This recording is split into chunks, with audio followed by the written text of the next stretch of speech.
Салям, Достар! Вы на канале Умер.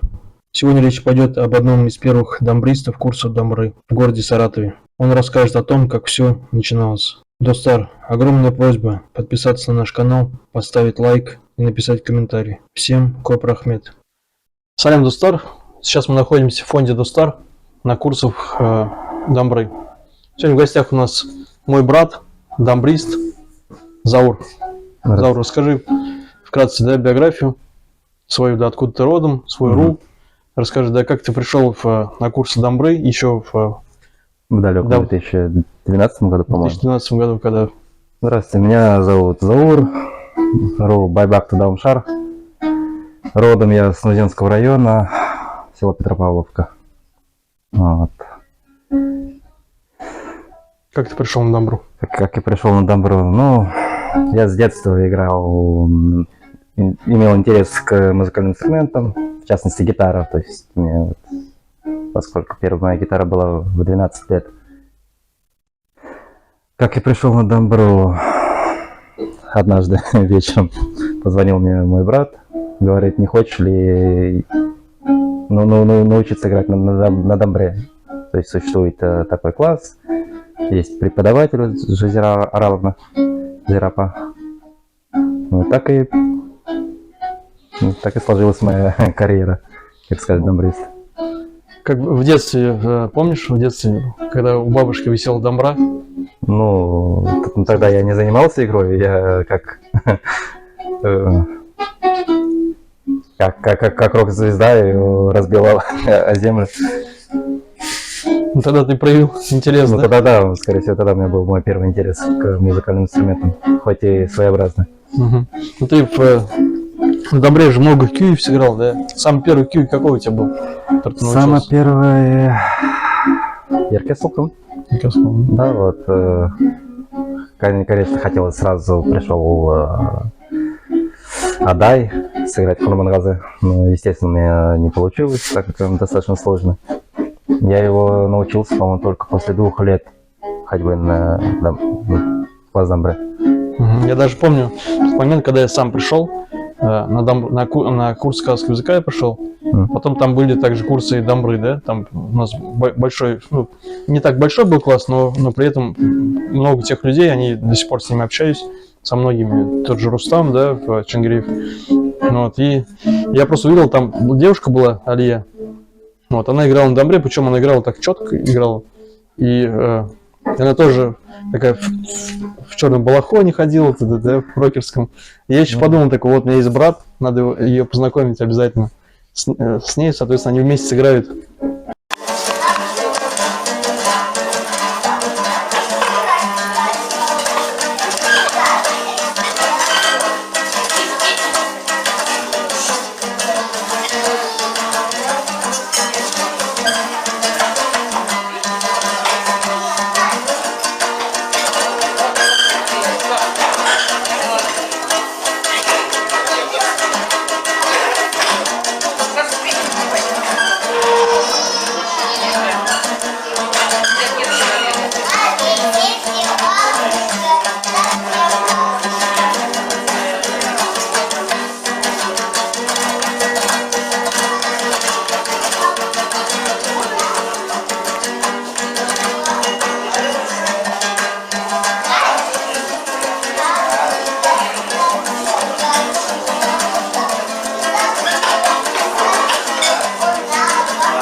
Играют.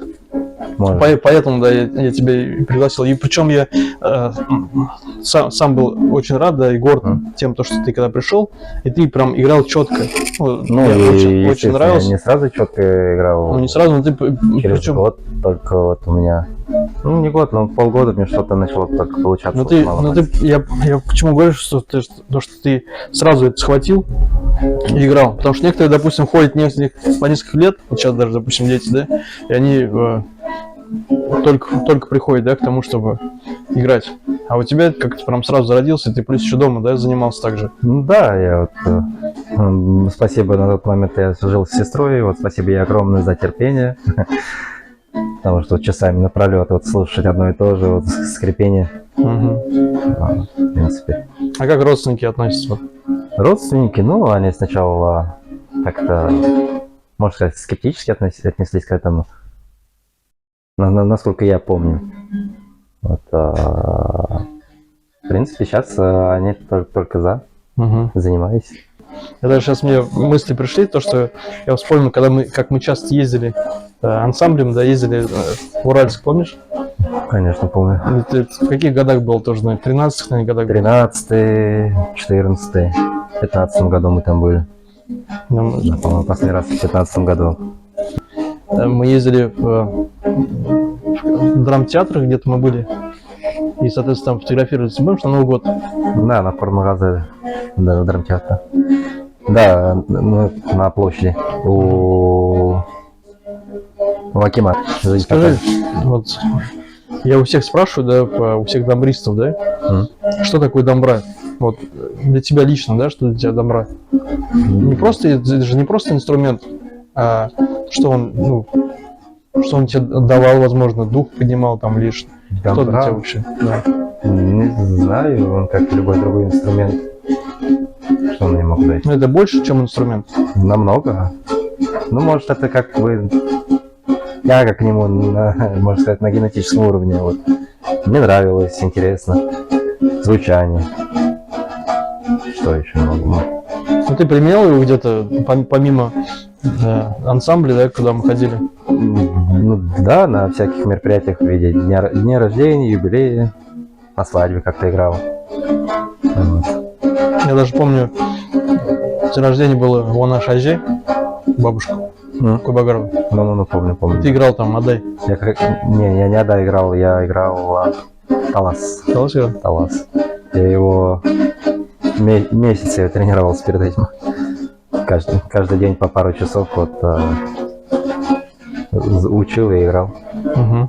Что ты можешь дать, вернее, какие слова ты можешь напутствие сказать молодому поколению, да, чтобы они приходили на дамбру, чтобы изучали язык, дамбру, для чего это, ну, В первую это очередь важно?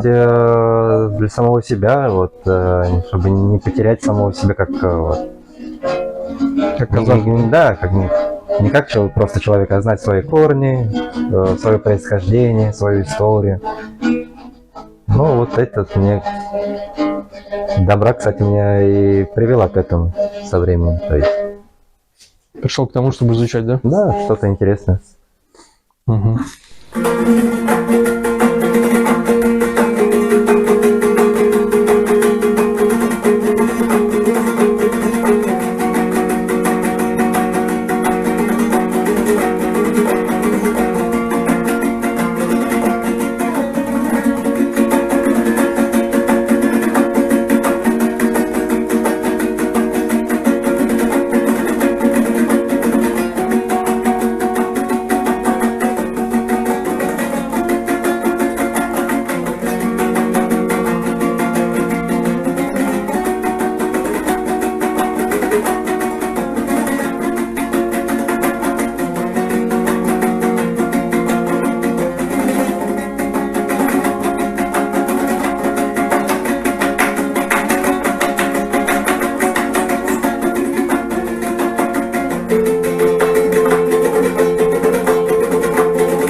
хотел спросить тебя по поводу родителей, да? Да.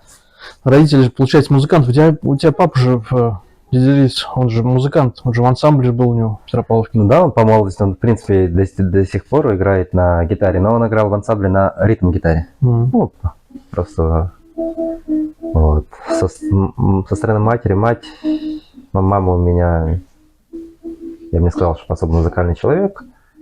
Все равно, вот у нас, допустим, вот... Со стороны матери, мама у меня родом с поселка Айдархан, Фурманского района. Джангалинский район. Ну, там переименовали. Джангалинский район, да. Джангалинский, Фурманский. На тот момент совхоз Айдархан, Джангалинский район. Угу.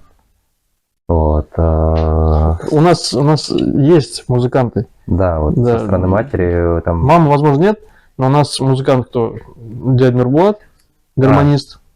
Айбулат, он играл на дамбре и на бас-гитаре играл. Ну и на просто гитаре играет. И на просто гитаре. Со стороны матери, да, у меня вот ее братья, да, вот музыканты. А даже ты вот был, когда в Казахстане, там же Батай-Агата был, находился. Да. Они же тоже музыканты. Да, вот сам он, его сыновья, я не знаю про младшего, про Нуржигита, а вот остальные, да, музыканты. Они выступают там, да, как-то народными артистами, получается? А старший он, насколько я помню, он преподает еще. Угу.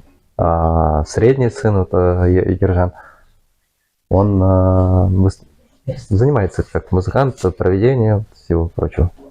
По поводу языка хотел спросить, когда ты был в Казахстане, были сложности с языком? Языковой барьер, да. Ну, у меня сложность в том, что, я понимать, как говорится, понимаю. Что-то сказать это с диким акцентом. И да, я всегда стеснялся что-то сказать.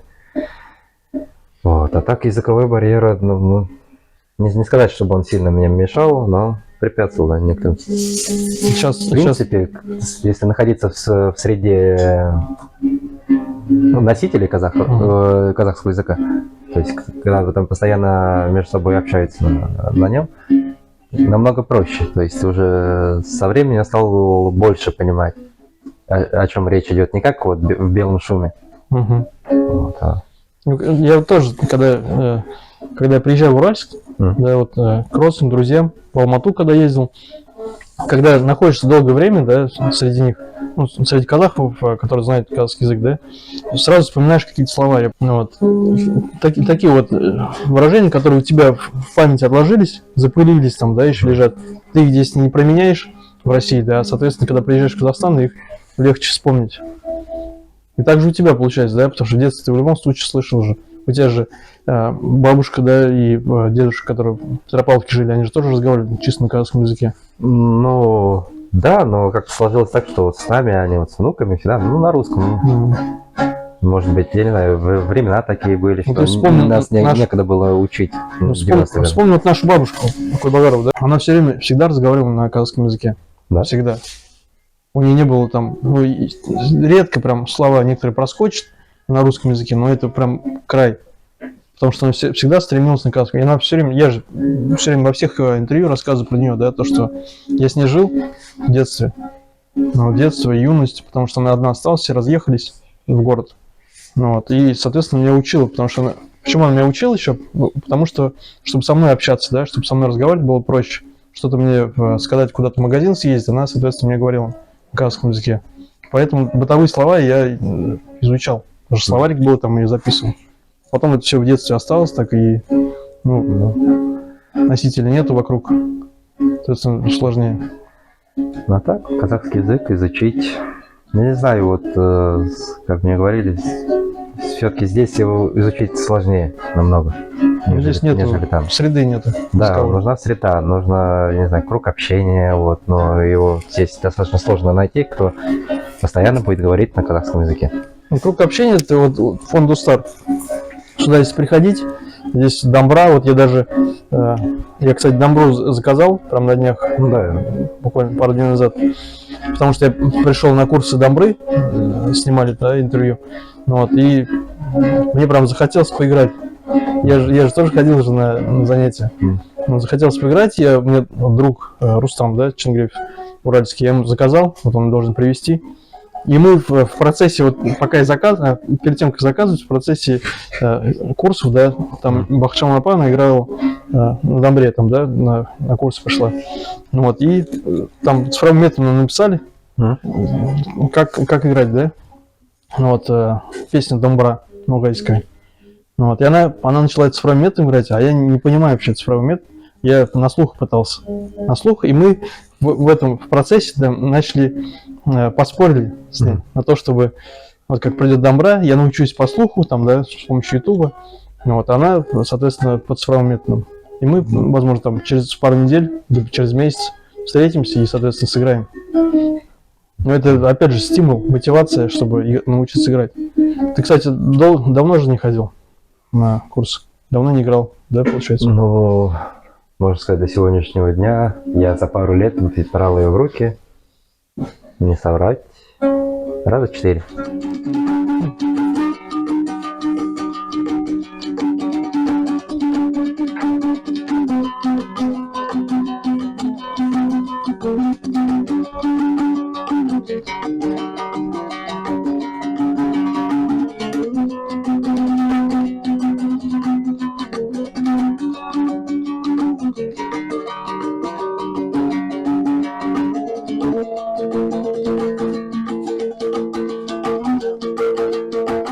Ну, тебе сохранилось все равно, сейчас вот ты сидел, играл, сохранилось память пальцев.